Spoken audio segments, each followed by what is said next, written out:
안녕하세요, 여러분. 2016년도 2회 중학교 졸업학력 검정고시 과학 문제풀이 시간을 갖도록 하겠습니다, 여러분. 2회 문제는요, 여러분들 보셨다시피 아마 조금 생소한 문제들을 발견할 수 있으셨을 텐데요. 2016년도 1회에 보셨던 문제에서 많이 유사하게 출제가 되기는 했어요. 하지만 추가로 생소한 문항이 하나가 있었다는 점을 여러분들 확인하셨을 겁니다. 오늘 문제풀이를 보면서 어떠한 문제 유형으로 다루어졌는지를 보시면 되겠습니다. 자, 그럼 먼저 이렇게 출제 경향을 같이 한번 파악해 보도록 할 건데요. 주어진 그림이나 표를 해석하라, 이런 유형들은요, 기존에 쭉 출제되어 왔던 유형들이고요. 여러분들께서 아마 충분히 연습하고 계시리라 생각합니다. 그림, 주어진 자료, 그림뿐만이 아니라 표 또는 그래프를 보고 그래프 속에서 그 정답을 찾아내는 것, 여러분들 연습 많이 하셨죠? 두 번째는요, 단순 지식을 확인하는 문항 역시 쭉 꾸준하게 출제되어 왔던 내용입니다. 단순 지식이라 하면 용어 같은 것을 주로 이야기하는데요. 예를 들어서 네모 박스 안에 설명을 주어주고 그 설명에 해당하는 용어가 무엇인지 여러분들께서 찾아야 하는 문항이 출제가 많이 되었죠. 마지막으로 지식의 응용 및 적용. 응용 및 적용 파트에서 여러분들께서 좀 애로사항을 느끼셨을 텐데요. 응용 및 적용도요, 주어진 자료 또는 문제에서 주어진 내용들을 포함하여 해석하시다 보면 정답이 보이셨을 겁니다. 자, 그렇다면 한번 정말 물리, 화학, 생명과학, 지구과학 분야에서 정말 어떠한 유형들이 출제되었고 어떤 식으로 접근을 해보면 좋을지를 같이 한번 확인해 보도록 하겠습니다. 자, 물리는요, 이렇게 6문항, 화학도 6문항, 생명과학도 7문항, 지구과학도 6문항, 기존에 출제되었던 그런 비율과 유사하게 출제가 되었어요. 2016년도 1회에도요, 마찬가지로 6개, 6개, 7개, 6개 이렇게 출제가 되었고요. 역시 생명과학에서 항상 한 문제가 더 추가가 되죠. 아마도 이 교육과정 평가원에서 여러분들에게 뭔가 좀 더 재미있는 문제를 풀어볼 수 있는 시간을 주기 위해서 생명과학 파트에서 한 문항을 더 추가한 것이 아닐까 생각이 드는데요. 자, 물리 6문항 어떤 유형들이 나왔는지 한번 짚어보도록 할게요. 자, 먼저 역시 힘입니다. 힘에서는요, 빠짐없이 출제가 돼요. 특히 힘에서 단골 손님, 단골 출제 문항이 하나 있죠. 바로 주어진 내용, 주어진 박스 안에 주어진 설명을 읽고 이 설명이 의미하는 힘의 종류가 무엇인지 찾아내는 거예요. 바로 여기에 나와 있던 올 2회에도 역시 힘의 종류를 찾아내는 것 출제가 되었고요. 열의 이동 방법 3가지가 있는데요. 그 열 이동 방법 3가지 중에서 주어진 문항을 읽고 이 예시는 어떤 열 이동 방법을 활용한 것인지를 찾아내라는 문항이 나왔죠.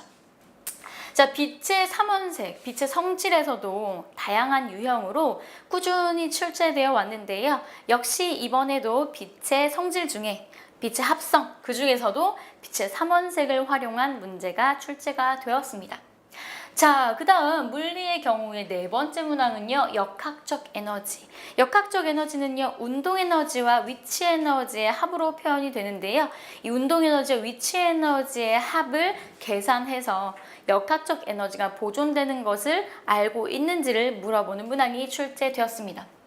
역시 단골이죠. 물리 파트에서 오음의 법칙, 그거 하나만 알아도 한 문제 내지 2문제는 그냥 맞추실 수 있다는 거, 바로 오음의 법칙 활용하는 문항 역시나 나왔습니다. 그 다음 전자기 유도, 바로 요건데요. 전자기 유도 부문에서 처음으로 2016년도 2회에 출제되었어요. 전자기 유도 아주 단순한 문제로 출제가 되었는데요. 전자기 유도의 의미가 무엇인지 알고 있는가? 그것을 물어보는 문제가 나왔어요. 아무래도 앞으로 쭉 전자기 유도에 관련한 문항이 출제될 가능성이 있습니다. 이것은요, 2009 개정교육과정이 시험 문제의 그 범위가 되면서 전자기 유도가 사실은 1회 때에는 빠졌었어요. 그런데 2회에 와서는 드디어 이 영역을 시험 범위에 포함을 한 거죠.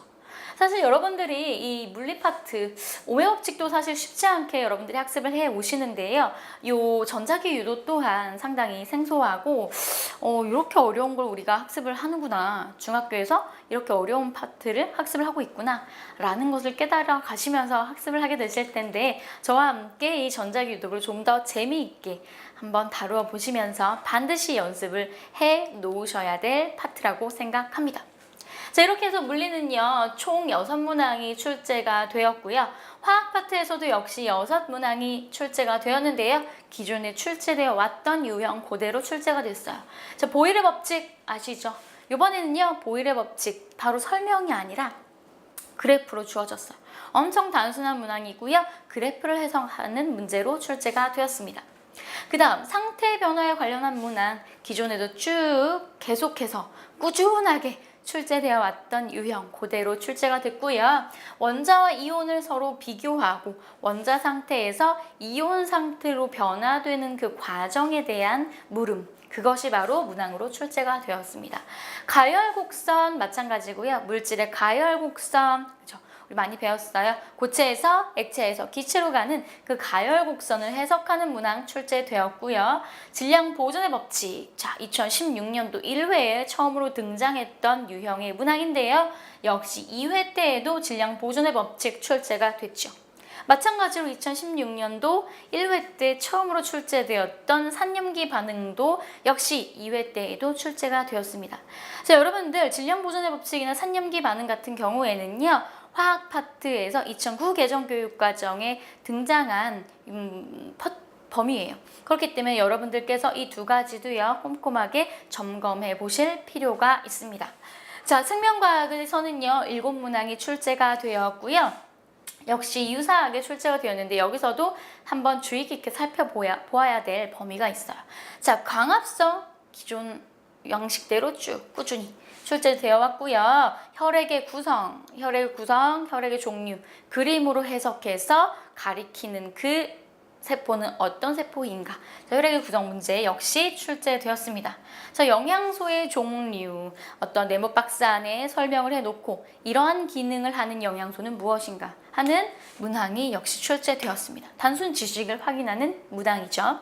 소화기관의 경우에는요, 생각보다 상당히 단순한 문항으로 출제가 되었는데요. 소화기관의 그림을 딱 주어주고 이것은 무엇인가? 엄청 단순한 문항이죠. 그 다음 뇌의 기능을 설명해 놓고 이 기능을 하는 뇌는 무슨 뇌인가? 그쵸?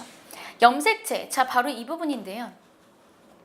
염색체와 유전자형, 역시 이 염색체와 유전자형도요, 간간히 자주 출제되어 왔던 유형입니다. 그런데요, 염색체라는 것은요, 그냥 염색체가 어떻게 되었다라고 이제 단순한 문제가 출제되었는데, 이번에는 용어, 디테일한 용어 설명을 할 수 있어야 문제를 풀 수 있는, 염색체가 도대체 무엇이니? 대답할 수 있는 학습자만이 정답을 맞힐 수 있도록 문항이 출제가 되었어요. 역시 유전자형의 경우에도요, 멘델의 유전 법칙을 통하여 많은 학습을 하신 분들께서 풀 수 있도록 문항이 나왔고요. 아주 단순한 유형으로 문항이 출제되었지만 여러분들께서는 학습하셨다면 기본적인 내용을 적용해서 풀어내실 수 있으셨을 겁니다. 자, 지구과학에서도요, 역시 6문항이죠. 자, 기존과 똑같아요. 한류와 난류. 한류는 추운 해류, 차가운 해류. 난류는 따뜻한 해류. 따뜻한 해류는 당연히 적도 부근에서 흘러올 거고요. 당연히 차가운 해류는 위쪽 극지방에서 흘러내려오겠죠. 내려오는 해류와 올라가는 해류를 구별할 수 있느냐 하는 문제가 출제가 되었고요. 굉장히 매해 자주 출제되는 유형인데 똑같은 문제가 또 나왔다고 생각하시면 돼요. 이슬점의 경우 상당히 지구과학 파트에서 여러분들께서 신경 써서 학습하시는 부분이실 텐데요. 이슬점의 경우 포화 수중기량 곡선이라는 곡선을 해석하며 이슬점을 찾아내는 문항으로 출제가 되었습니다. 역시 그래프를 해석하는 문항이고요. 우리나라의 기단, 우리나라의 계절에 영향을 미치는 우리나라의 기단에 대한 문항이 역시 기존과 꾸준히 출제가 되었고요. 별의 색과 온도와의 관계를 잘 알고 있는지, 푸른색, 빨간색, 어떤 별이 더 온도가 높은지 이 부분을 학습하신 분들이 맞추실 수 있는 문제 나왔고요. 낮의 길이 역시 주어진 그림을 보고 태양의 일주운동 그림을 확인하면서 낮의 길이가 가장 긴 시기는 봄, 여름, 가을, 겨울 중에 어느 시기냐 묻는 문제가 역시나 출제되었습니다. 마지막으로 지구과학에서 빠지지 않은 암석에 관련된 문항 한 문항, 이번에는 퇴저감에 대한 문항이 출제되었네요. 역시 네모 박스 안에 들어있는 내용을 읽고 해석한 후 그것이 의미하는 것이 퇴저감이라는 것을 찾아내야 문제를 맞추실 수 있는 문항으로 출제가 되었습니다. 자, 물리, 화학, 생명과학, 지구과학 여러분들은 저와 함께 학습하셨다면 분명히 이번 2016년도 2회 문제 다들 맞추셨으리라 믿습니다. 자, 그렇다면 정말 어떤 문제로 출제되었는지 다시 한번 점검해 보시고 여러분들 아직 시험 보지 않으시고 앞으로 이제 시험을 준비하시는 분들은요, 앞으로 이런 유형들로 출제될 가능성이 매우 높습니다. 기출문제에서 많이 유사한 문제들이 출제되고 있으니까요, 여러분들 기출문제 2회 한번 함께 풀어보시면서 접근해 보도록 할게요. 자, 첫 번째 문항입니다. 다음 설명에 해당하는 힘은 이라고 했어요. 역시 박스 안에 설명을 해놓고 설명을 통하여 힘의 종류를 찾아내는 문항이죠. 기존에서도 많이 확인하셨던 문항일 겁니다. 한번 같이 풀어볼게요. 물체가 외부로부터 힘을 받아 모양이 변한 후 원래 모양으로 되돌아가려는 힘이다. 여기까지만 봐도 어떤 한 종류의 힘을 가리키고 있네요. 두 번째, 활이나 고무쇠총에 이용한다. 자, 활이나 고무쇠총은 잡아당겼다가 놓으면 힘을 가했다가 힘을 빼주면 원래 상태로 돌아가죠. 이것이 뭡니까? 바로 정답 나오셔야 돼요. 탄성력입니다. 그렇다면 나머지 이런 힘들은 무엇을 의미하는지 한번 해석해 보셔야겠죠. 중력은요, 지구 중심이 지구 주변에 있는 물체를 잡아당기는 힘이다 라는 거고요. 마찰력은 두 물체 사이의 마찰면에서 운동하는 방향에 반대로 작용하는 힘, 즉 운동을 방해하는 힘이라고 배우셨죠. 자기력의 경우에는요, 자석과 자석 또는 자석과 쇠붙이 사이에 작용하는 힘을 이야기했습니다. 자, 두 번째 문항 보셔야겠죠. 다음 현상과 관련 있는 열의 이동 방법은 이라고 했습니다. 역시 네모 박스 안에 있는 내용을 해석한 후에 정답을 찾아내시는 거죠. 뜨거운 된장국에 차가운 쇠 숟가락을 넣었더니 쇠 숟가락이 뜨거워졌다. 네. 추운 겨울 운동장의 철을 맨손으로 잡았더니 손이 차가워졌다. 자, 모두 열 이동 방법 중에 어떤 방법을 설명해 놓은 예일까요? 자, 먼저 쇠 숟가락이라고 했어요. 뜨거운 된장국에 쇠 숟가락을 집어넣었더니 내가 잡은 곳까지 쇠 숟가락이 점점 달구어져서 뜨거워서 아 뜨거워 하고 놓치는 그 상황을 상상하시면 되죠. 자, 고체 성분인 쇠 숟가락. 자, 이런 고체 물체의 열이 이동되는 방법은 하나였어요. 바로 전도죠. 첫 번째 예시는 전도를 의미하는데 혹시 전도가 틀렸을지도 모르니까 두 번째 한번 확인해 보셔야겠죠? 자, 추운 겨울 운동장의 철을 맨손으로 잡았더니 손이 차가워졌다. 바로 이 예시는요, 상당히 난이도가 높은 예시입니다. 여러분들께서는 첫 번째 예시만 보고도 정답을 찾아내셨겠지만 두 번째 예시의 경우에도 반드시 해석하실 줄은 아셔야 해요. 자, 보세요. 겨울 운동장의 철은요, 겨울 운동장이기 때문에 열평형이 일어나서 공기 중에 차가운 온도와 열평형이 일어나서 이미 차가워져 있는 상태입니다. 제 몸은요, 따뜻하죠. 에너지가 열심히 발생되어 제 몸의 온도를 36.7도로 유지하죠. 그때 이 철을 맨손으로 잡아요. 그러면 뜨거운 제 손, 따뜻한 제 손의 온도가 어디로 빼앗길까요? 그렇죠. 철봉으로 또는 철로 빼앗깁니다. 철은 상대적으로 온도가 올라가겠지만 빼앗긴 열 에너지를 빼앗긴 제 손은 온도가 내려가서 손이 차가워졌다라고 느끼게 되겠죠. 그렇다면 이것도 역시 뭐예요? 철이라는 고체와 맨손이 직접 맞닿아서 제 손에서 열 에너지가 고체인 철로 전도된 현상을 설명하고 있군요. 그렇다면 역시 둘 다 전도에 관련된 설명이기 때문에 정답은 4번이 되겠죠. 자, 굴절은요 어떤 꺾이는 현상을 의미하고요. 반사는요 반사 튕겨져서 되돌아 나오는 현상, 응고는 액체가 고체가 되는 과정을 바로 응고라고 합니다.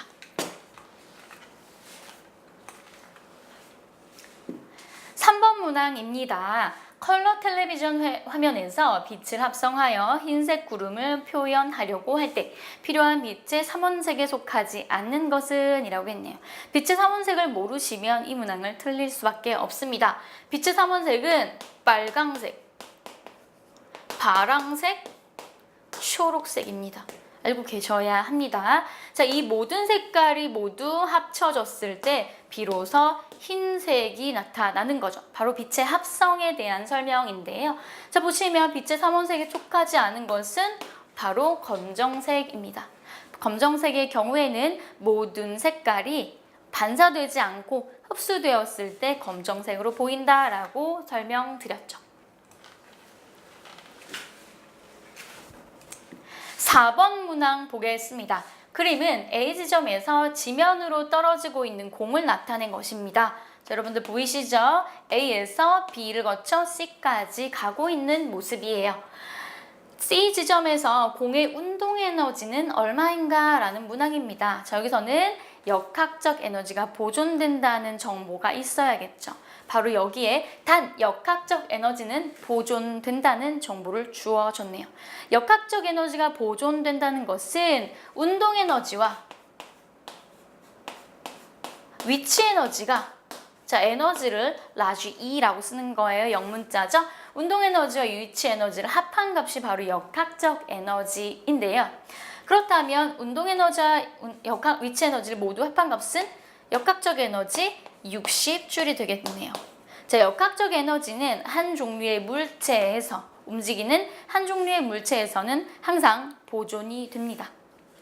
외부에 에너지 출입이 없다는 가정하에.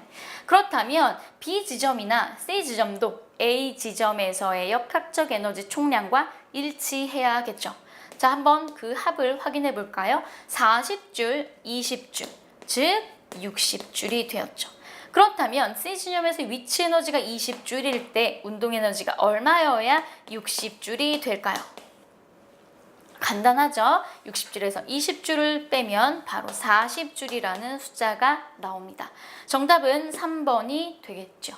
자, 이런 유형의 문제에 점점 난이도를 높여가면서 출제되어지고 있으니 여러분들 반드시 점검하시고 이러한 연습을 필수적으로 하시고 시험을 치르셔야 하겠습니다.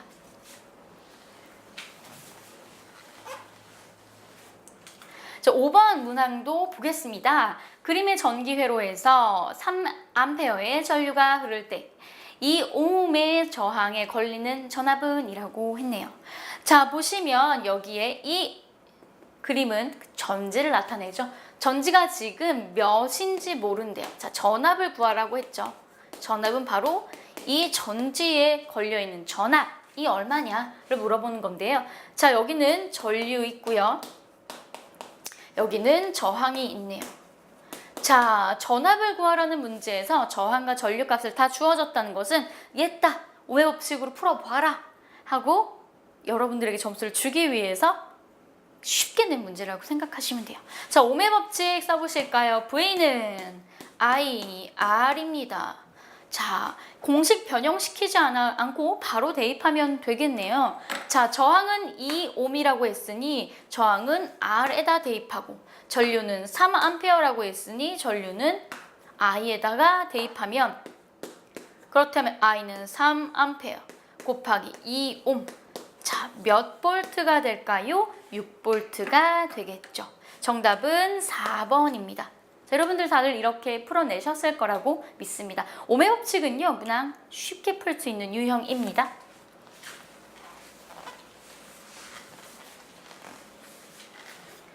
자, 6번 문항 현상도 함께 보겠습니다. 그림과 같이 코일에 자석을 넣거나 뺄 때 코일에 전류가 발생하여 검육의 바늘이 움직입니다. 이때 이 현상을 무엇이라고 하는가 하는 문항입니다. 바로 이것이 전자기 유도. 전기와 자기라는 단원에서요. 전기의 단원에 대해서는 문제가 꾸준히 출제가 되어 왔는데요. 자기의 단원에서는 출제가 미비했어요. 거의 출제가 이루어지지 않았어요. 그런데 이번에 2016년도 이외에 처음으로 출제가 되어지고 있는 거죠. 자, 여러분들은 이런 유형의 문제를 가장 단순한 유형으로 보시고 앞으로도 꾸준하게 연습하셔야 될 부분입니다. 자, 코일에 먼저 우리는 이 문제를 해석하셔야 돼요. 코일에 자석을 넣거나 빼낼 때 이때 전류가 발생합니다. 자, 전기를 흘려보내지 않았어요.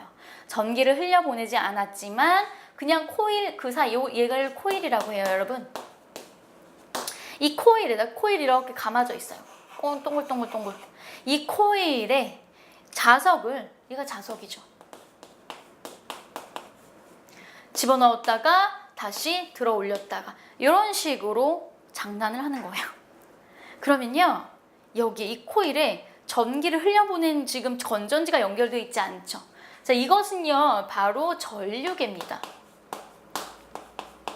전류계를 연결해 놓은 이유는요, 전류가 흐르는지 흐르지 않는지를 확인하기 위해서인데요. 자석을 넣었다가 뺐다가 하면 전류계의 바늘이 움직여요. 이쪽으로 갔다가 다시 줄었다, 다시 이쪽으로 갔다가 줄었다가 하면서 전류계 바늘이 움직입니다. 전류계 바늘이 움직인다는 것은요, 코일에 전류가 흐르고 있음을 의미하는 거예요. 전기를 흘려보내지 않았는데도 자석 하나만 가지고 전기를 형성한 거죠. 이걸 바로 유도, 전기를 유도했다. 어떻게? 자기라는 성질을 이용해서, 자석을 이용해서 코일의 가운데를 들어갔다 나왔다 들어갔다 나왔다 하면서 전기를 흐르게 하였다. 유도 전류를 흘렸다라고 보통 이야기를 하죠. 유도 전류를 형성시킨 거예요. 어떤 행위를 통해서? 자석을 이런 행위를 통해서. 아시겠죠? 이것을 무엇이라고 합니까? 이 과정 전체를 우리는 전자기를 유도했다. 바로 전자기 유도라고 이야기합니다. 여러분들은요, 전자기 유도의 의미를 정확하게 파악하셔서 여러 가지 예들이 있거든요. 이건 단순하게 전자기 유도의 의미만을 설명하고 있는 실험이고요. 그 이외에 전자기 유도에 의하여 형성되는 반응들이 있어요. 그런 것들을 여러분들께서는 확인을 하셔서 연습을 충분히 해 두셔야겠죠.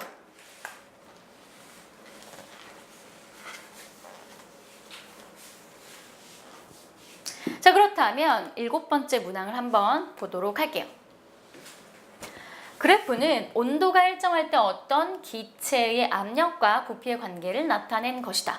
압력이 2기압일 때 이 기체의 부피는 이라고 했네요. 자, 압력이 2기압일 때 찾아보실까요? 자, 그래프를 해석하는 문제 유형입니다. 압력이 2기압 찾아내셨네요. 쭉 올라가 보세요. 여기에 지금 그래프가 그려져 있죠.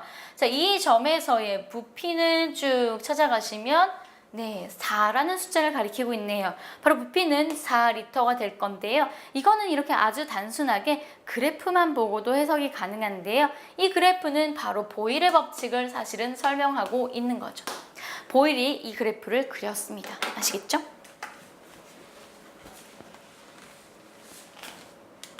8번입니다. 그림은 물의 상태 변화를 나타낸 것이다. A에서 D 중 열 에너지를 방출하는 과정을 고른 것은, 열 에너지를 방출한다는 것은 제 몸에서 너무 열심히 운동을 했더니 몸에서 열이 나요. 가만히 앉아 있었더니 열 에너지가 막 방출되죠. 열 에너지가 많이 방출될수록 제 몸의 온도는 떨어집니다. 마찬가지입니다. 물체들도요, 가지고 있던 열 에너지를 방출시키면 온도가 떨어지죠. 온도가 떨어진다는 것은 기체 상태였던 것이 액체 상태로, 액체 상태였던 것은 고체 상태로 상태 변화를 한다는 것을 의미합니다. 그렇다면 열 에너지를 방출하는 과정은 기체에서 액체로, 액체에서 고체로 가는 과정, 바로 C와 D 과정을 의미하겠죠. 정답은 바로 4번이 되겠습니다. 9번입니다. 다음 설명에 해당하는 이온은 원자가 전자 한 개를 잃어서 형성되는 이온이다. 염화이온과 반응하여 은이라는 앙금을 생성한다. 라고 했습니다. 원자가 전자 한 개를 잃었어요. 원자가 중성 상태의 원자가 마이너스 전하 하나를 잃었다면 자, 어떻게 될까요? 플러스 이온이 되겠죠. 즉 플러스 이온은 양이온을 이야기합니다. 보기를 보니까 모두 양이온만을 적어놨네요. 그런데 여기서 이온 하나를 잃으면 양이온 플러스 1짜리, 이온 2개를 잃으면 양이온 플러스 2짜리, 이온 3개를 잃으면 양이온 플러스 3개짜리가 나오는데요. 지금 얘는 1개를 잃었다고 했으니 당연히 이 1번이 정답일 텐데요. 우리는 두 번째도 한번 확인해 보면서 정답인지 알아볼게요. 염화이온과 반응하여 염화은, 우리는요 한국말도 중요하지만 그죠? 기호가 중요해요. 우리는 이 기호를 찾는 게 문제이기 때문에 Cl과 Cl은 염화이온인데요. 무언가가 반응하였더니 염화은이라는 앙금을 생성했군요. 자, 이 무언가는 바로 여기 있죠. 정답은 뭘까요? 그렇죠. Ag 플러스라는 이온인데요. 이 이온은요 바로 은이온입니다. 양이온의 한 종류이고요. 염화이온과 결합하여 염화은이라는 흰색 앙금을 형성하죠.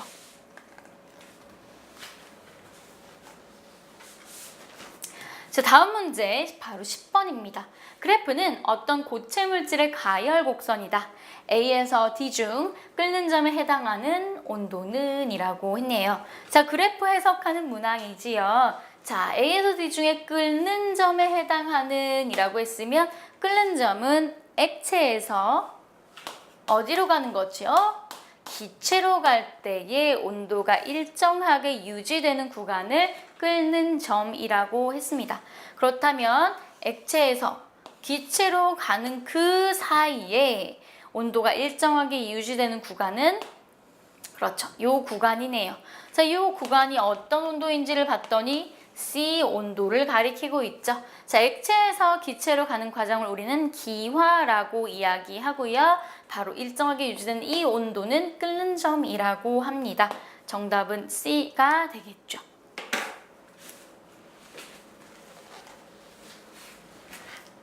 (11번) 문항입니다. 다음은 수소 기체 2g과 산소 기체 16g이 모두 반응하여 물 18g을 생성하는 화학 반응식을 나타낸 것이다.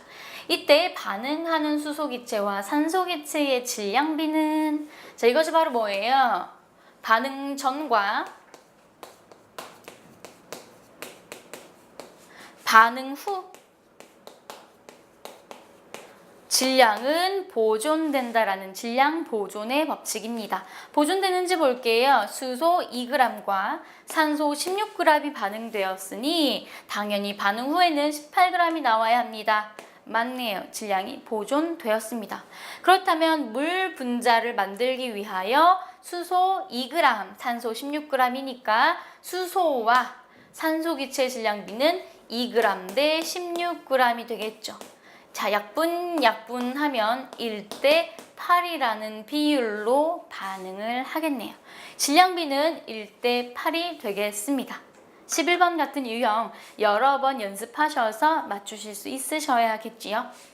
12번 문항을 다뤄보도록 하겠습니다. 자, 12번 다음은 세 종류의 산이 물에 녹아 이온화될 때의 반응식이다. 이들 산성수용액에 공통으로 들어있는 이온은 이라고 했어요. 자, 여기 밑에 보시면 이 박스 안에 다들 어렵게 생긴 영문이 쫙 쓰여 있어요. 너무 긴장하지 마시고요. 차근차근 해석하다 보면 이 내용들을 몰라도 답은 찾아낼 수가 있어요. 자, 이 세 개는요 다 산성물질입니다. 이 친구는 염산, 이 친구는 질산, 이 친구는 황산이라는 산성 물질이에요. 자, 염산, 질산, 황산을요 물에 용해시켰더니 모두 공통된 것들이 관찰이 되죠. 바로 이렇게 쓰는 수소이온입니다. 수소이온이 지금 공통적으로 나왔다는 것은 모두 다 무엇을 함유하고 있었다는 것을 확인한 건가요? 그렇죠. 수소 이온을 모두 가지고 있었다는 것을 확인할 수가 있죠. 그렇다는 것은 정답이 몇 번? 그렇죠. 1번이라는 것을 확인해낼 수 있습니다. 자, 뒤에 있는 이 음이온들을 보시면요. 음이온들은 다 서로 달라요. 다 수소이온은 다 공통적으로 가지고 있는데 뒤에 있는 이 염화이온, 질산이온, 황산이온이 모두 다른 종류이기 때문에 그 중에 하나는 염산, 하나는 질산, 하나는 황산이 되는 겁니다. 자, 모두 공통적으로 산성물질은요. 수소이온을 함유하고 있다 라고 해석하실 수 있겠죠. 자, 이렇게 해서 처음으로 이 1번부터 12번까지 문항을 끝내보았는데요. 여러분들 같이 풀어내시면서 아마 다 알고 있는 문항이다 라고 생각하시는 분도 있고 정말 전자기 유도는 처음 보는 문제네 라고 생각하신 분들도 있을 거예요. 하지만 함께 학습해 나가다 보시면요. 이 전자기 유도 또한 굉장히 단순하고 뭐 전기 파트에서 배우는 게 다 그렇지. 다 거기서 거기에요. 그렇게 해서 단순하게 생각하실 수 있다는 거 여러분께 말씀을 드리고요. 전자기 유도 다시 한번 확인하시면서 다음 시간에 13번 문항부터 25번 문항까지 문제풀이를 하도록 하겠습니다. 여러분들 오늘 수고하셨습니다.